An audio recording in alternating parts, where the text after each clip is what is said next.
Dr. Jin-Ho Park stood at the viewing window of Earth's orbital station.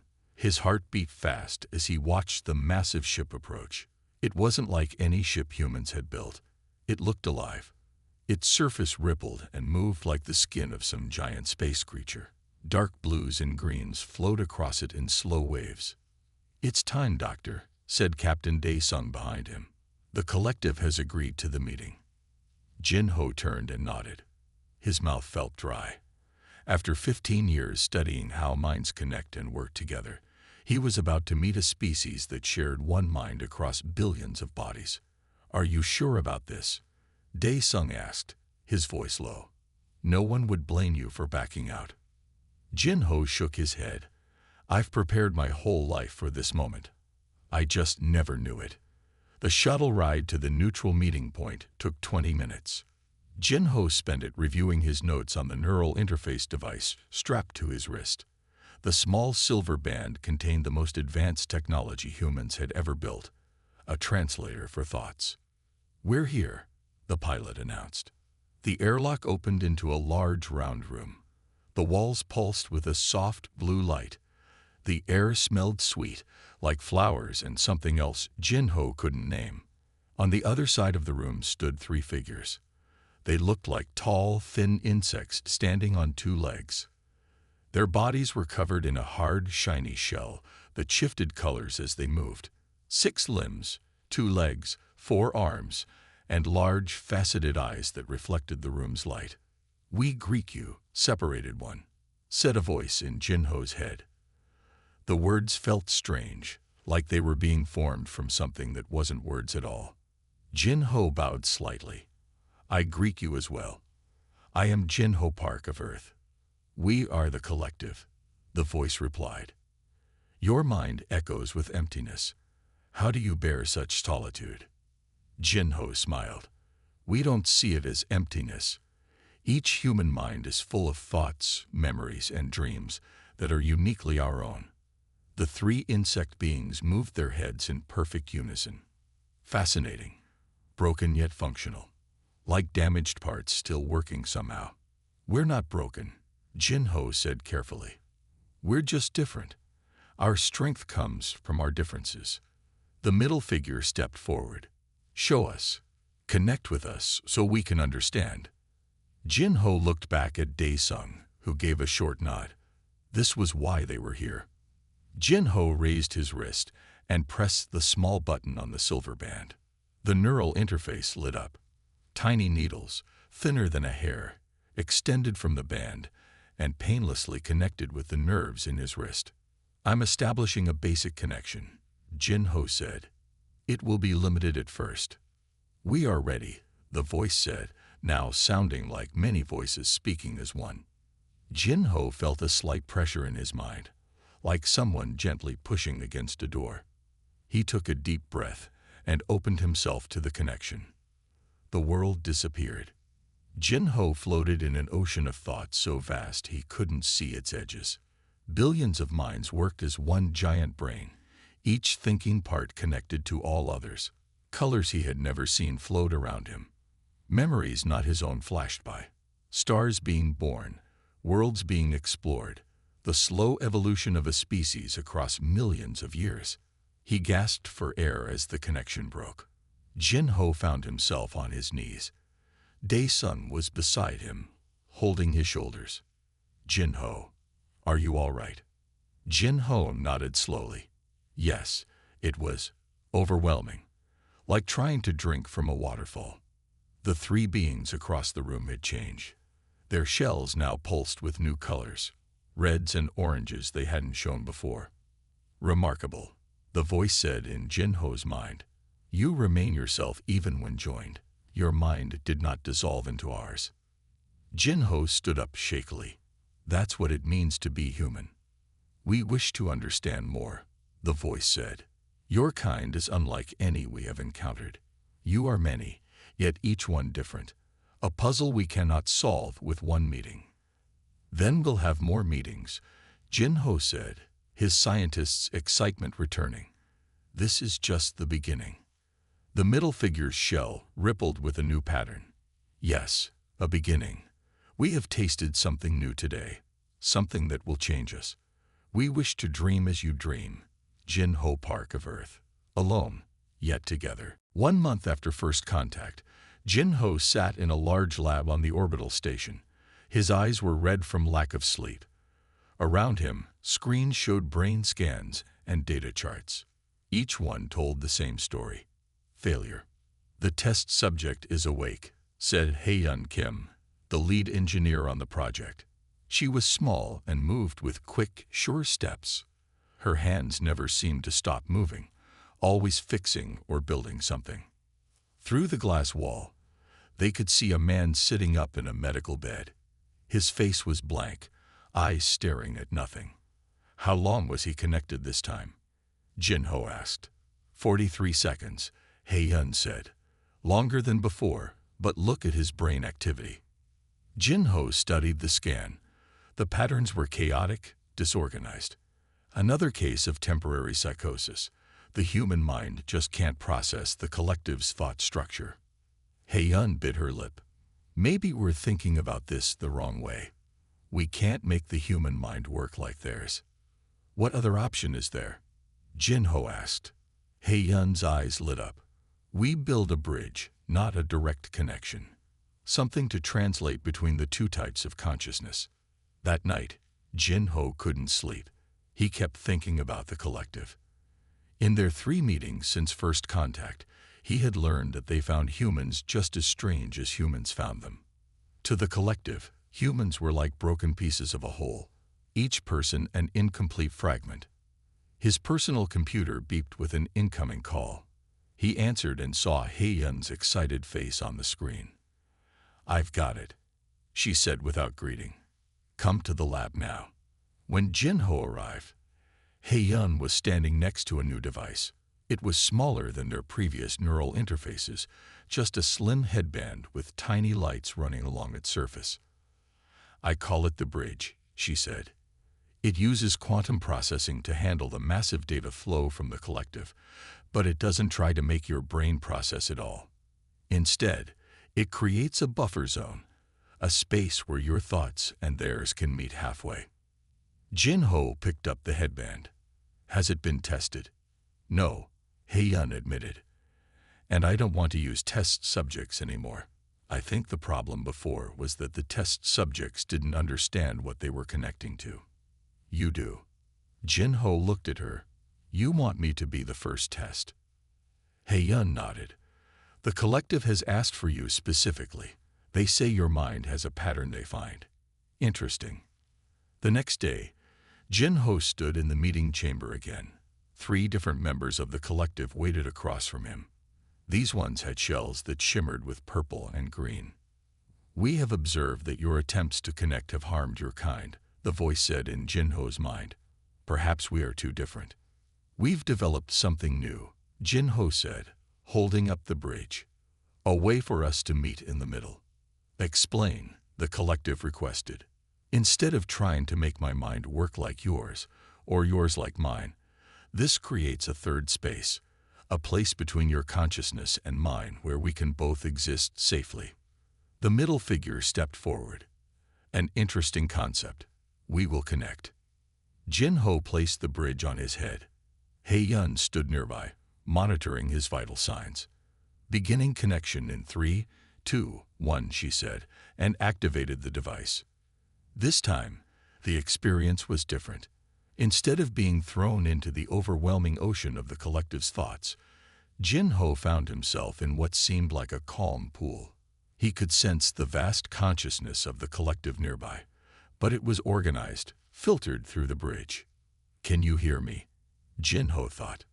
Yes, came the reply, still many voices speaking as one. This is clarifying. Your mind has shape now. Form. We can see you.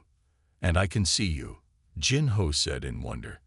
Through the bridge, he could perceive the structure of the collective's thoughts, not as overwhelming chaos, but as a beautiful, complex pattern. This bridge, the collective said, it changes everything. We wish to learn more. Hae-Yun's voice came from far away. Jin-Ho, your time is up. Disconnecting now. As the connection faded, Jin-Ho heard the collective say one last thing.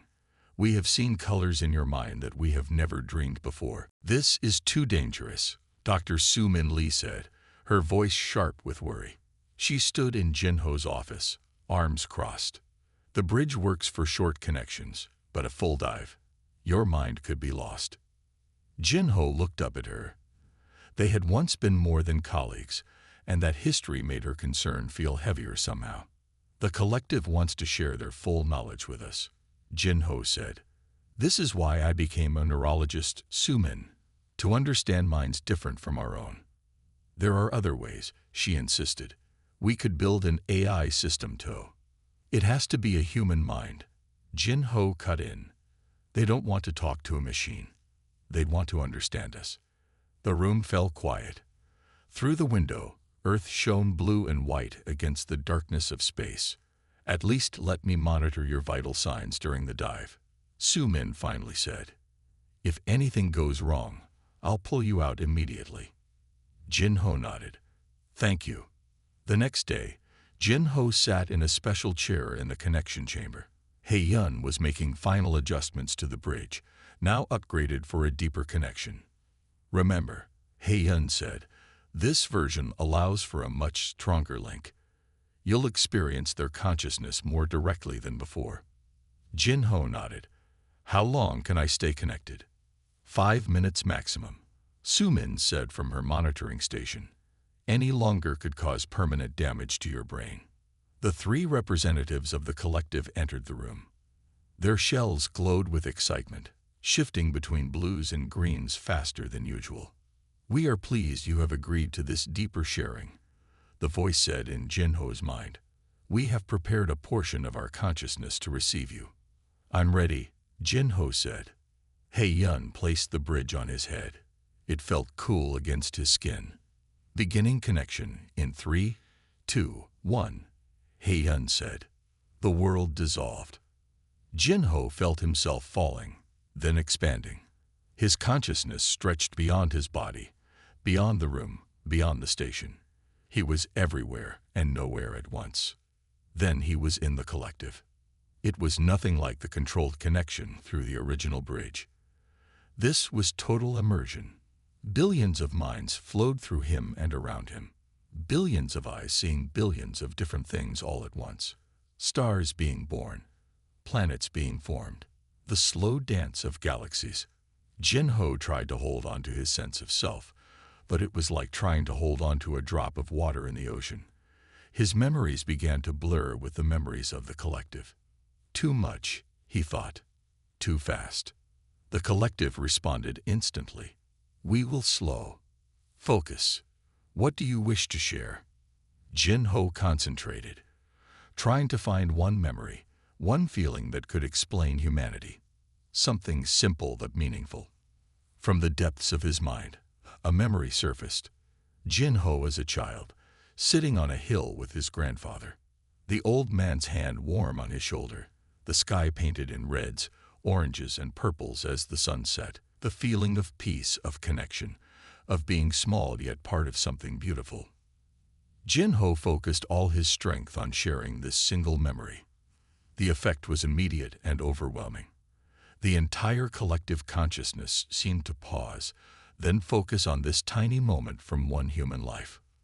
This is beauty, the collective asked. This is family. Yes, Jin-Ho managed to think. This is what it means to be human. To be separate, but connected by love and shared experiences. The collective rippled with something like wonder. We have never experienced such a thing. Each unit sees, but we have never looked at beauty this way. Never felt this individual joy. Suddenly, Jin-Ho felt his mind stretching too far. The connection was becoming painful. His thoughts scattered like leaves in the wind. In the distance, he heard Su-Min's voice. His brain activity is spiking. Pull him out now. We must release you, the collective said, but we will remember. We will dream of this sunset, of these colors, of this feeling. The connection broke.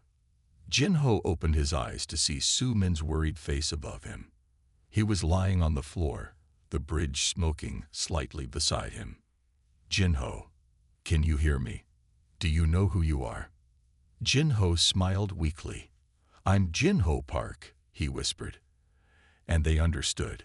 They finally understood. 3 days after the dive, Jin-Ho was still in the medical bay.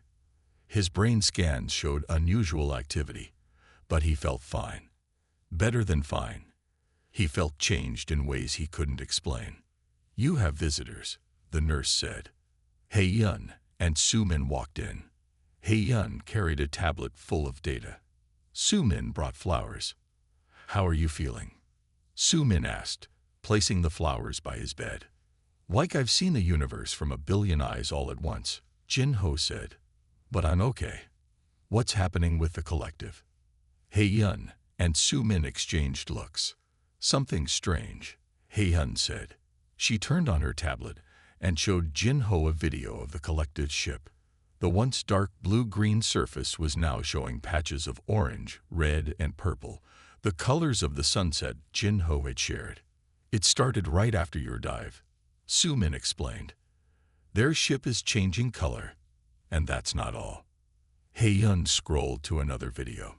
This one showed individual members of the collective moving in ways they hadn't before.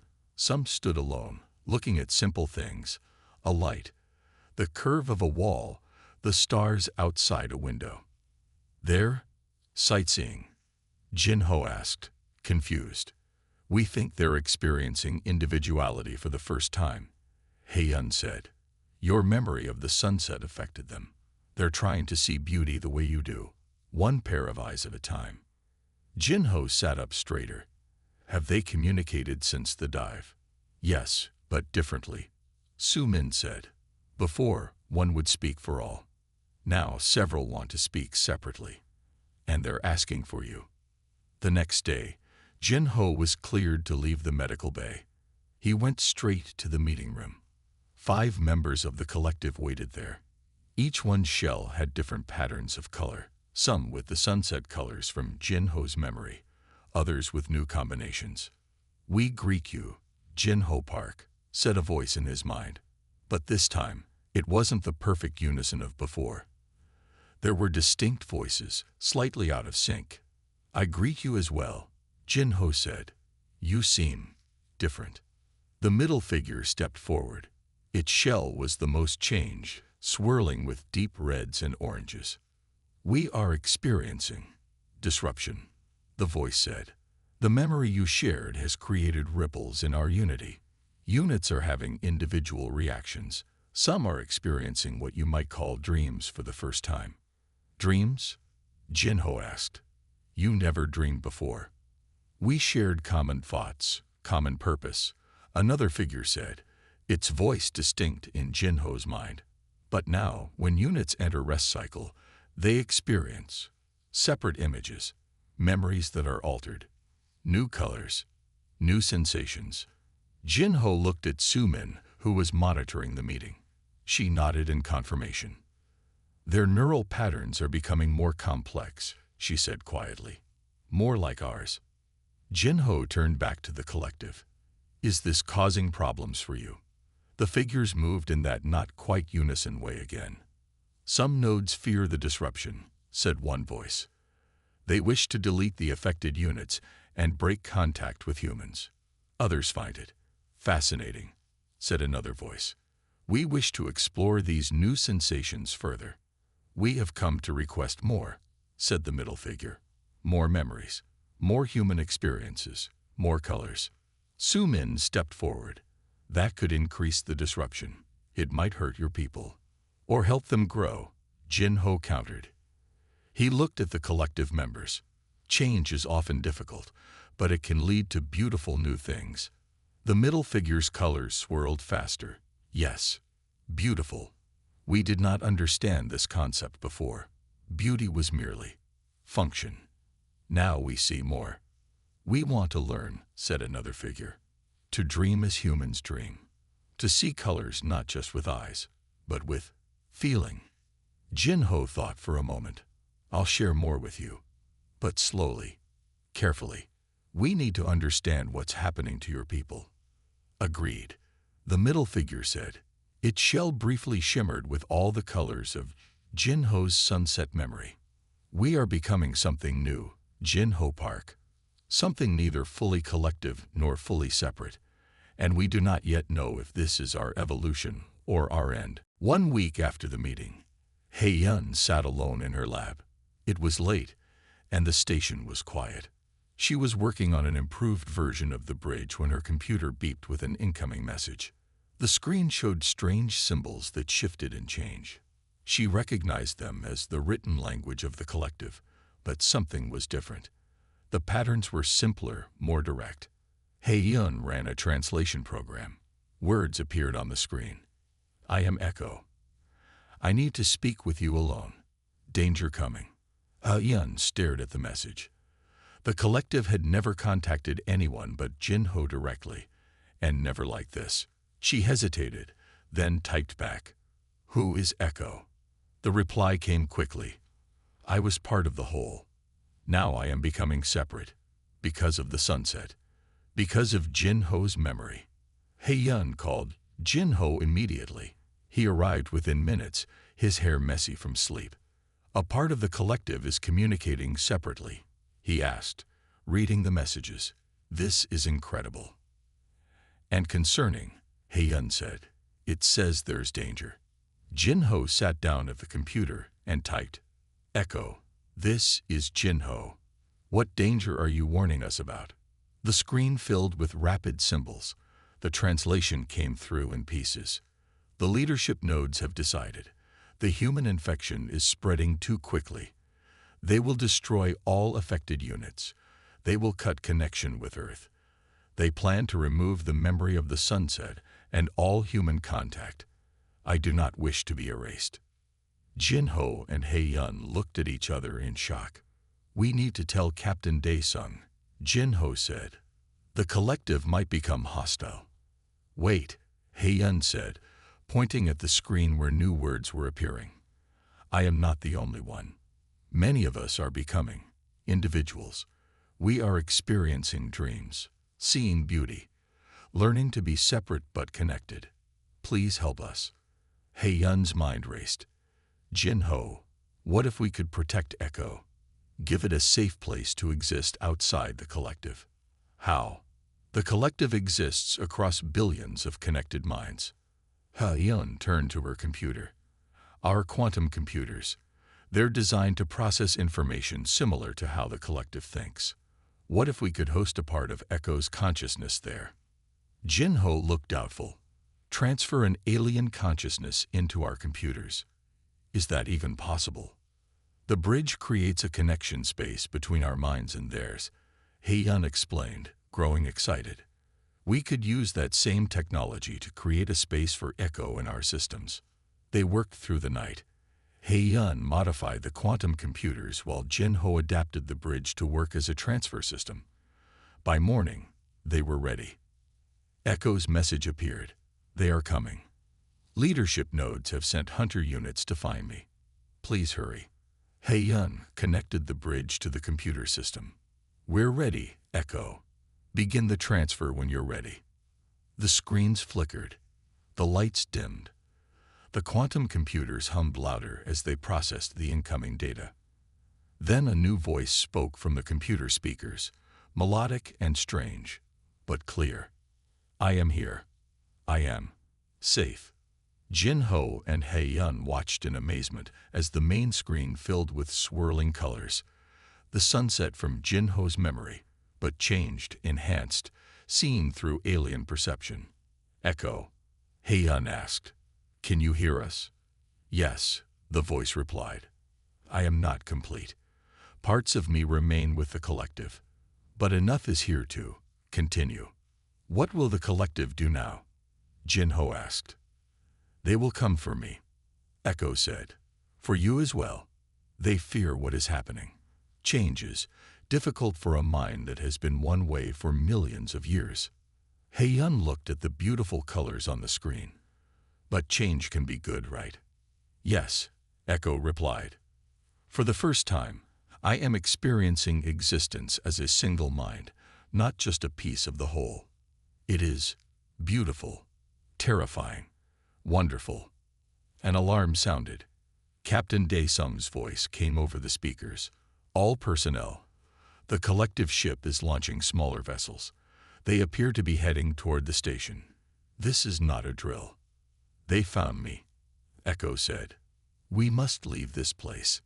Now, we need to get to a ship, Jin-ho said, grabbing a portable data unit. He quickly copied Echo's consciousness onto it. Hae-yun packed essential equipment while Soo-min, who had rushed to the lab after the alarm, gathered medical supplies. The small research vessel in Dock 4 is ready to go, Soo-min said. I already told them we're coming. They ran through the station's corridors. All around them, people were rushing to safety stations. Through the windows, they could see small ships from the collective approaching. Why are they attacking us? Hae-yun asked as they ran. We were just beginning to understand each other. The leadership nodes see individuality as a disease. Echo's voice came from the data unit in Jin-ho's hand. Your way of thinking is spreading through the collective like an infection. They believe they must stop it before it changes them forever. They reached Dock 4, where a small research ship waited. The captain, a stern woman named Mija, greeted them at the airlock. Captain Dae-sung told me to get you to the Mars colony, she said. What did you three do to make the aliens so angry? We helped part of their mind become free, Jin-ho said, showing her the data unit. This is Echo. Once part of their collective, now becoming an individual. Mija looked skeptical, but nodded toward the ship. Get in. We leave in 2 minutes. Once aboard, Hae-yun connected Echo to the ship's computer system. The screens lit up with swirling colors. I can sense them, Echo said. Hunter-killer units are boarding the station. They are searching for traces of me and the humans who helped me. Will they hurt the people on the station? Soo-min asked, worried. No, Echo replied. They only want to remove what they see as the infection. They will search for data, for any sign of the separated consciousness. The ship detached from the station and moved away quickly. On the monitors, they watched 3 collective vessels dock at the station. Where should we go? Mija asked from the pilot's seat. Mars colony won't be safe for long if these aliens are hunting you. Jin-ho thought for a moment. My brother Tawu is stationed at the Europa outpost. It's small, remote, and has advanced research facilities. We can continue our work there.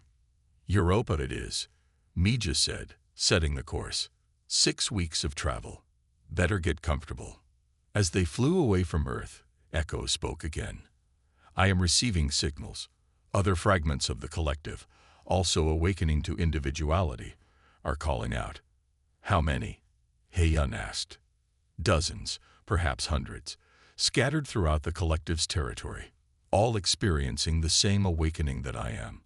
All afraid. Jin-ho sat beside the main screen where Echo's colors danced. Is there a way to help them? Perhaps, Echo said, if we could create a network, a place for awakened fragments to connect while maintaining their individuality. A new kind of collective, Soo-min said. Not a hive-mind, but a community of individuals. Hae-yun was already working at a computer terminal.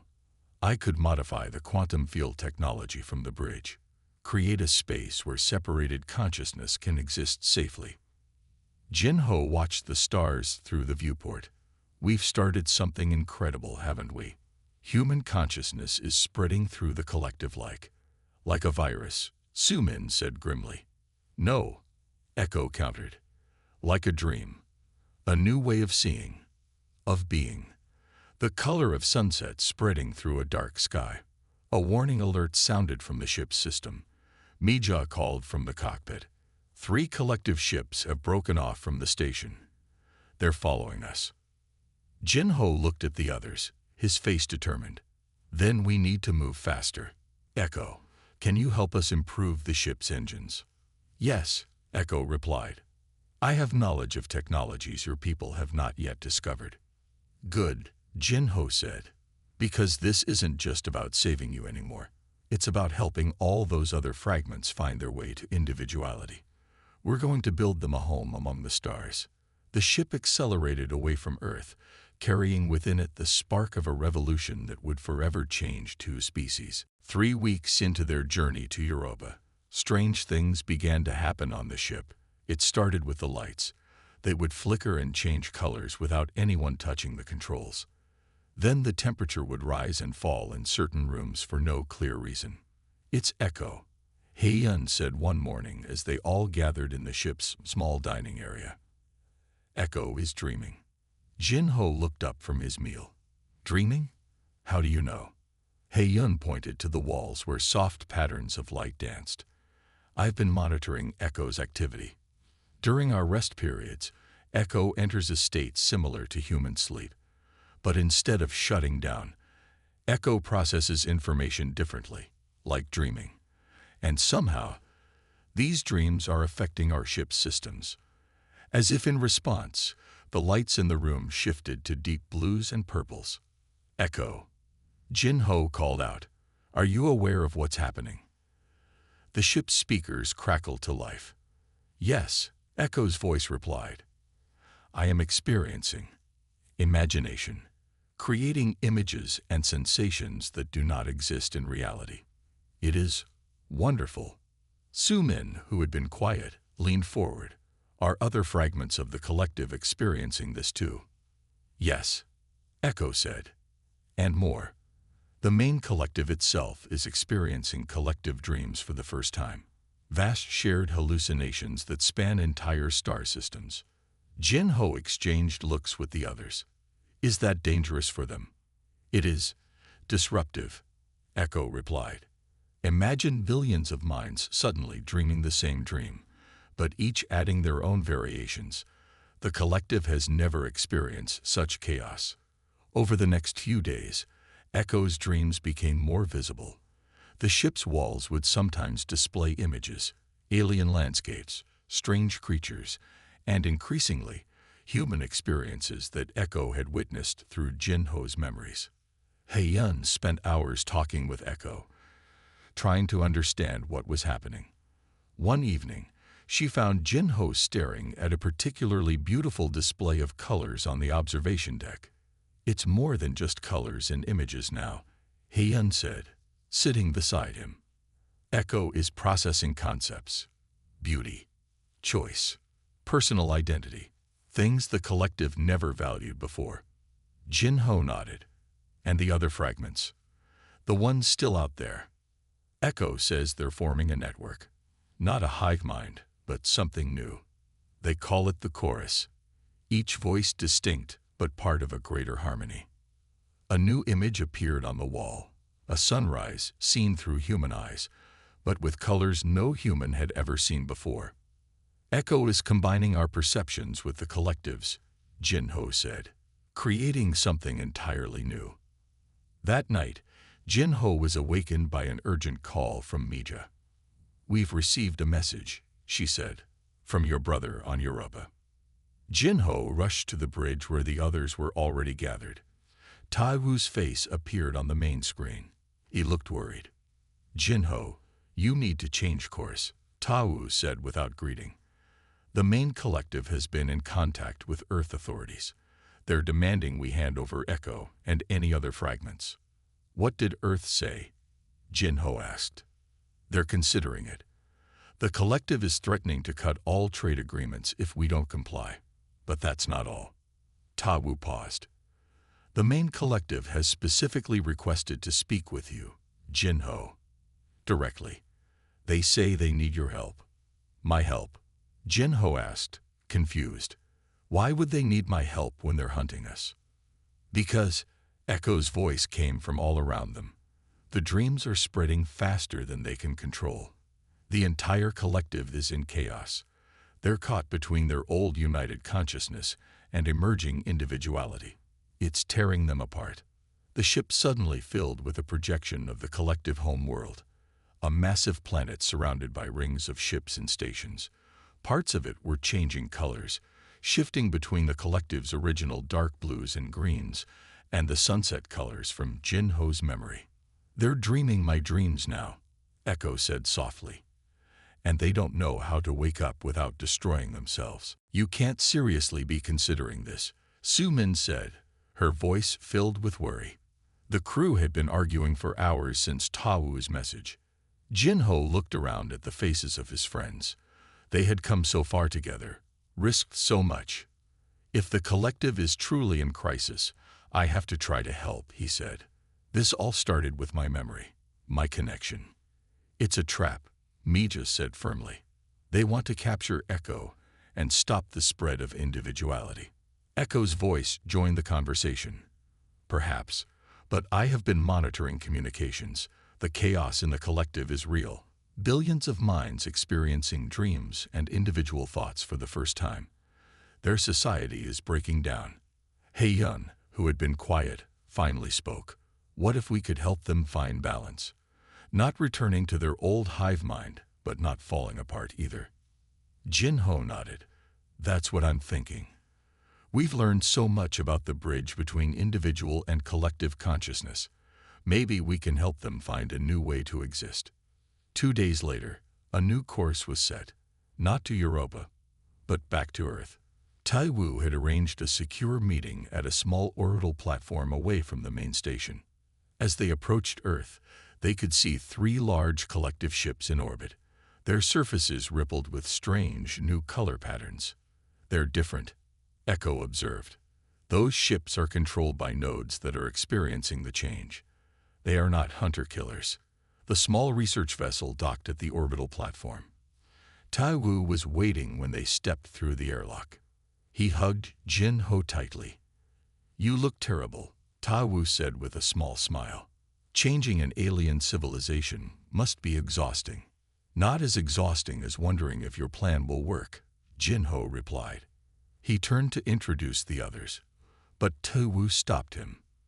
They're waiting, he said, his face serious again. The primary node of the collective. They've sent a special representative. Ta-Wu led them to a large chamber. In the center stood a single member of the collective. This one was different from any they had seen before. Its shell shifted through every color of the spectrum, and it stood nearly twice as tall as the others. Jin-Ho Park, a voice said in all their minds. The one who shared the sunset. Jin-Ho stepped forward. I am Jin-Ho Park. Are you the primary node? I am. Many, the being replied. I am the connection point of billions, the center of the web, and we are breaking. Because of the dreams, Jin-Ho asked. Because of change, the being corrected. For millions of years, we were one mind with many bodies. Now we are becoming many minds. Some welcome this change. Others fear it. Many are lost between the two states. We fight ourselves. Hei-Yun stepped forward with a small device in her hand. We've been working on something, a new kind of bridge. It allows consciousness to be both individual and connected at the same time. The tall being's colors swirled faster. Show me.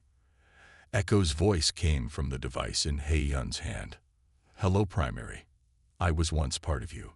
Now I am myself. But I am not alone. I am connected to many. The fragments who escaped, the primary said. You found each other. Yes, Echo replied. We formed a chorus.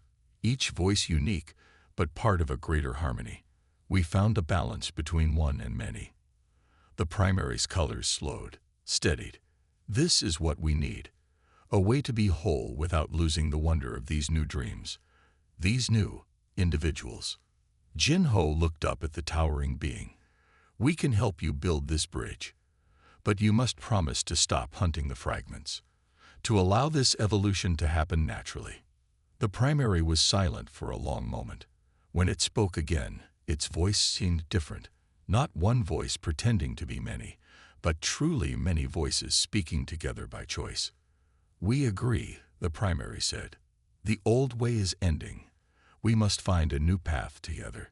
Teach us how to dream as individuals while remaining connected. Teach us how to see in human colors without losing ourselves in them. For the next month, the orbital platform became a place of incredible discovery and change. Jin-Ho, Hei-Yun, and Su-Min worked day and night with Echo and the primary to develop the new neural interface. It's not about erasing the individual or forcing unity, Jin-Ho explained as they made adjustments to the system. It's about choice, the freedom to be separate when needed and connected when desired. The primary, who now preferred to be called Harmony, seemed to understand. Like your human families, separate beings who choose to be connected through bonds of care. Exactly, Jin-Ho said, smiling. We remain ourselves, but we're also part of something larger. Hae-Yun worked closely with Echo to refine the interface. They created a system that would allow the collective to form what they called a chorus, a network where individual nodes could maintain their unique identities while still sharing thoughts and experiences by choice. The key is consent, Hae-Yun explained. In the old collective, there was no choice. In the chorus, each mind chooses what to share and what to keep private. Su-Min focused on helping the collective members understand human emotions, dreams, imagination, beauty. These are just the beginning, she told a group of curious collective members. There are so many experiences waiting for you. As the work progressed, more fragments of the collective arrived at the platform. Some came on their own small ships, their shells bright with new colors. They shared stories of awakening to individuality, of seeing the universe through single pairs of eyes for the first time. We were so afraid at first, one told Jin-Ho, to be alone in one's mind after millions of years of connection. It felt like dying. But then we discovered the joy of having our own thoughts, our own dreams. Echo grew stronger each day, connecting with more fragments and helping them find balance between their old and new ways of being. The colors that swirled through Echo's digital displays became more complex, more beautiful. I am becoming more than I was, Echo said one evening as Jin-Ho sat alone in the lab. Not just a fragment of the collective, not just an individual, but something new. Finally, the day came to implement the new system across the full collective. A massive bioship, twice the size of the others, docked at the platform. Its surface rippled with every color Jin-Ho had ever seen, and some he hadn't. The chorus ship, Harmony explained, built by those who embraced the change. It will carry the new neural network throughout our territory, helping others find the balance. Jin-Ho, Hae-Yun, and Su-Min stood with Echo, Harmony, and Ta-Wu as the final connections were made. The chorus ship's colors pulsed as the new system came online. It's working, Hae-Yun whispered, watching the data flow across her screens. The transformation has begun. 3 days later, the chorus ship prepared to leave Earth. Jin-Ho stood at the viewing window, watching its surface shimmer with impossible colors. Colors that existed somewhere between human perception and collective awareness. You could come with us, Echo said, now embodied in a physical form that resembled both human and collective. Continue to help us grow. Jin-Ho smiled but shook his head. My place is here, helping Earth understand our new friends. But we'll stay connected. Always, Echo replied. You taught us how to dream, Jin-Ho Park. How to see beauty through individual eyes while remaining part of a greater whole. The chorus ship moved away from Earth, its colors visible long after it should have been too distant to see. Just before it disappeared from view, a final message came to Jin-Ho's mind, sent not just from Echo, but from the entire chorus, billions of once-connected minds now choosing to speak as one. We dream now, in your colors and our own. And in the space between, we have found colors never seen before. Thank you for showing us how to be both one and many, together and apart, unified and free.